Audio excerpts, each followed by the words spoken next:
morning, dear faculty members and my dear colleagues. I'm going to present a paper about prevalence of metabolic syndrome in patients with non-traumatic shoulder pain. The International Diabetes Federation defines metabolic syndrome through its 4 components, which include central obesity, dyslipidemia, hypertension, and insulin resistance. According to systemic review by Krishnamurthy et al., the prevalence of metabolic syndrome in India continues to increase rapidly because of quick urbanization, dietary changes, and reduced physical activity. According to article by Joel A. DeLisa, non-traumatic shoulder pain pathologies include bicipital tendinitis, rotator cuff syndrome, adhesive capsulitis, bursitis, and instability. The incidence of metabolic syndrome continues to rise, while non-traumatic shoulder pain affects more people each year. Research findings by Bernji et al. Demonstrate that rotator cuff problems frequently occur in patients with metabolic syndrome. This research investigates the relationship between metabolic syndrome and non-traumatic shoulder pain through an analysis of epidemiological data and pathophysiological mechanisms. The primary objective is to determine the prevalence of metabolic syndrome in patients with non-traumatic shoulder pain. The secondary objective is to find out the association of underlying pathology of every case of non-traumatic shoulder pain detected by clinical radiography and ultrasonic examination of shoulder with metabolic parameters. The study design is an observational cross-sectional study. The setting is Department of PMR, Government Medical College, Kottayam, Kerala. The study period is 12 months, and all patients present with non-traumatic shoulder pain in the OPD of Department of PMR is included. The sample size is calculated by n equal to PQ by D square, and the n is 138. The study tool is a semi-structured performer. The patients with any gender above 18 to 70 years with non-traumatic shoulder pain of 3 weeks or more and patients who gave informed consent were included in the study. And patient with history of trauma to the shoulder within past 12 months, patient with rheumatological, neurological, renal disease, cognitive deficits, hepatomegaly, cardiac disease, any bony pathology of shoulder was excluded in the study. And the results of my study were the 51 to 60, 50.7% of the people were in the 51 to 60 age category, and 34.8% were in the 61 to 70 category, and 13.8 were in the 41 to 50 category, and 0.7% is only in the 31 to 40 category, age group category. And 58% of the participants were female gender, and there was a statistically significant association between female gender and metabolic syndrome. And 60.1% had right-sided shoulder pain. And the pathologies identified were 41.3% of the supraspinatus partial tear, 35.5% were adhesive capsulitis, 28.9% were supraspinatus complete tear, 18.1% were bicipital tendinitis, 7.9% were subacromial bursitis, 7.2% were supraspinatus tendinopathy. And 23% had multiple shoulder pathology, and 76.8% had single shoulder pathology. And 76.1%, that is 105 participants had metabolic syndrome in the study. And of the patients with adhesive capsulitis, 83.7% had metabolic syndrome, and the parameters associated were waist circumference, systolic BP, and fasting blood sugar. And 80% of the people with supraspinatus complete tear had metabolic syndrome with associated parameters FBS and low HDL. 88% of the persons with bicipital tendinitis had metabolic syndrome with associated factors systolic BP, and 81% had of subacromial bursitis had metabolic syndrome with parameters associated were waist circumference and FBS. And 40% of the people with supraspinatus tendinitis had metabolic syndrome with associated parameters such as FBS, systolic BP, diastolic BP, and low HDL. And 82.5% of the supraspinatus partial tear had metabolic syndrome, but no parameters of metabolic syndrome were associated with supraspinatus partial tear. This study aimed to determine the prevalence of metabolic syndrome in individuals with non-traumatic shoulder pain. A statistically significant association was found between female gender and metabolic syndrome, aligned with the prior study by Bentley, Lewis R. et al., showed that higher prevalence of metabolic syndrome in middle-aged and elderly women. The prevalence of metabolic syndrome in this study was 76.1%, markedly higher than previous studies such as Sargan et al. That was 41.2%. This could be attributed to ethnic differences and differing abdominal obesity criteria. A total of 192 shoulder pathologies were identified in 138 participants, with supraspinatus partial tear and adhesive capsulitis being most common. Adhesive capsulitis was associated with increased waist circumference, FBS, systolic BP. These findings were supported by previous study including Austin et al., which linked type 2 diabetes mellitus to adhesive capsulitis. Study by Lee HV et al. Showed chronic low-grade inflammation and insulin resistance in metabolic syndrome are believed to drive capsular fibrosis and contracture.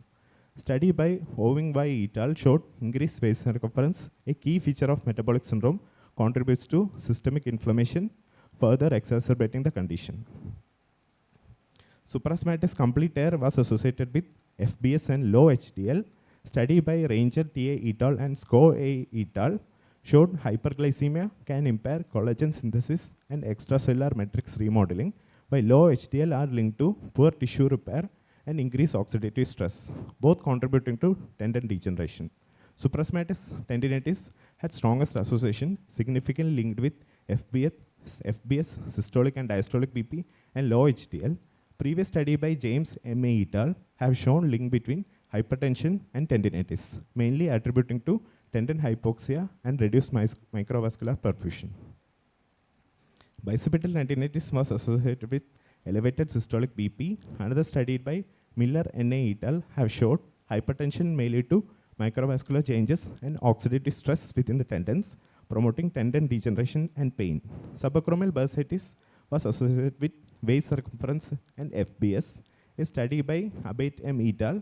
Showed obesity and metabolic dysregulation elevate pro-inflammatory cytokines and mechanical load, heightening the risk of bursitis. Supraspinatus partial tear was not associated with any of the parameters of metabolic syndrome. The limitations of the study were a single center methodology of the study is an intrinsic limitation. Study setting is in the tertiary care, and the data may not be directly translatable to the community. Metabolic parameters studied are limited to parameters of metabolic syndrome, and the diagnosis is based on USG may not be accurate as interpersonal variations can occur. MRI of the shoulder is a more reliable diagnostic tool. The conclusions are, the prevalence of metabolic syndrome in patients with non-traumatic shoulder pain has been found to 76.1% in the study. The findings of the study suggest that metabolic syndrome and its component play a crucial role in pathogenesis of non-traumatic shoulder conditions, emphasizing the need for multi-pronged approach, integrating metabolic management in the treatment and prevention of shoulder pain. These are my references. Thank you. A very good presentation and a very relevant topic also, because all the physiatrists are seeing many cases of shoulder pain, and it adheres to the theme of the conference also. Now it is open for question and answer session.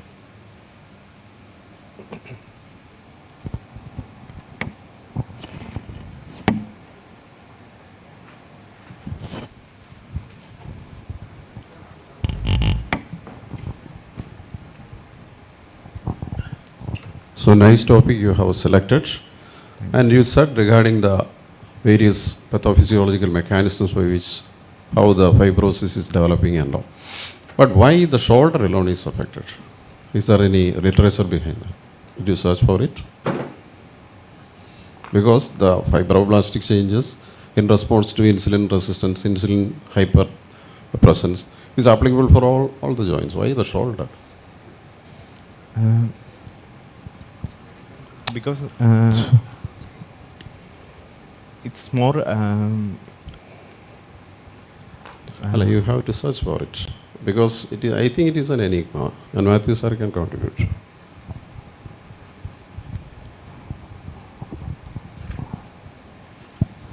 I propose, I don't have any literature to back me, but I propose that all injuries to joints seem to be directly proportional to its mobility. And shoulder seems to be the most mobile of all joints. Therefore, it is more prone to getting injuries.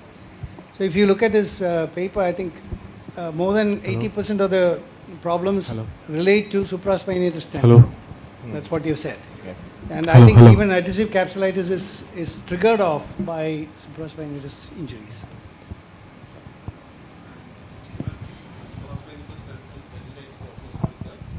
Raised FPS, it has got statistical significance. And you could have include one more variable, HbA1c. Because good observations. But my doubt is, this is usually rotator cuff disease or hepatomegaly. Why did you rule out hepatomegaly in this, excluded hepatomegaly in this case? Sir, because hepatomegaly can present as radiating pain to right shoulder. Mild hepatomegaly and rotator cuff disease are even normally present in population, especially after 40 years or so. So why do you relate these to metabolic syndrome? Sir, because my criteria was non-traumatic shoulder pain. So patients with hepatomegaly can also present as pain in the right shoulder. So it were excluded from Even this. without metabolic syndrome, they can have these findings in ultrasonography, normal population. Adharsh, it was an excellent presentation. What was the duration of study? 12 months, ma'am. So we'll move on to the next presentation. Thank you. sir. Thank you. Thank you.